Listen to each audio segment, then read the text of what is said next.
উন্নতি লাভ করে মুমিন হয়ে যাবে। সুবহানাল্লাহ। সাধারণ মুসলমান আর মুমিন মুসলমানের মধ্যে পার্থক্য আছে না নাই?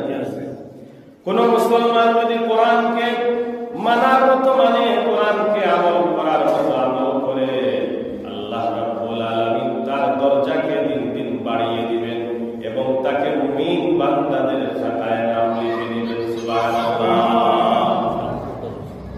আমার আল্লাহ রাব্বুল আলামিন বলছেন, মুমিন তো তারা